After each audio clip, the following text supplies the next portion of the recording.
আমি এখন দাঁড়িয়ে আছি পদ্মা নদীর ধারে। রাজশাহী মহানগরের পাশ দিয়ে প্রবাহিত পদ্মা নদীর তীরবর্তী এলাকাটি ধীরে ধীরে পর্যটকদের জন্য একটি আকর্ষণীয় স্থানে পরিণত হচ্ছে। বিকেলের সময় এখানে ভিড় জমাচ্ছেন হাজারো দর্শনার্থী, যারা প্রকৃতির সান্নিধ্যে এসে শান্তি খুঁজে পান। নদীর পাড়ে নির্মিত বিভিন্ন সৌন্দর্যবর্ধন প্রকল্প ও বসার জায়গাগুলো এই এলাকার আকর্ষণকে আরও বাড়িয়ে তুলেছে। শিশু, বৃদ্ধ, তরুণ সব বয়সের মানুষের মিলনমেলায় জমজমাট হয়ে ওঠে পদ্মার পাড়।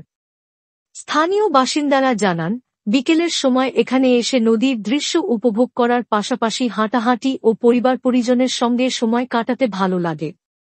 পদ্মার পাড়ে আরও পর্যটনবান্ধব অবকাঠামো তৈরি করা হলে এটি শুধু স্থানীয় পর্যটকদের নয়, দেশের বিভিন্ন প্রান্তের মানুষকেও আকৃষ্ট করবে বলে মনে করছেন বিশেষজ্ঞরা। নদীর পাড়ে নৌভ্রমণ, সাংস্কৃতিক অনুষ্ঠানের আয়োজন এবং রেস্টুরেন্ট বা ক্যাফে নির্মাণের মতো উদ্যোগ নেওয়া হলে এখানকার পর্যটন খাতের আরও উন্নতি হবে। স্থানীয়রা দাবি করেছেন, এই এলাকাটিকে আরও পরিচ্ছন্ন ও পর্যটকবান্ধব করতে প্রশাসনের বিশেষ উদ্যোগ প্রয়োজন। পর্যটন শিল্পের বিকাশের মাধ্যমে এখানকার অর্থনীতি সমৃদ্ধ হওয়ার সম্ভাবনাও রয়েছে। খবর সংগ্রহে গোলাম কিবরিয়া, রাজশাহী জেলা প্রতিনিধি।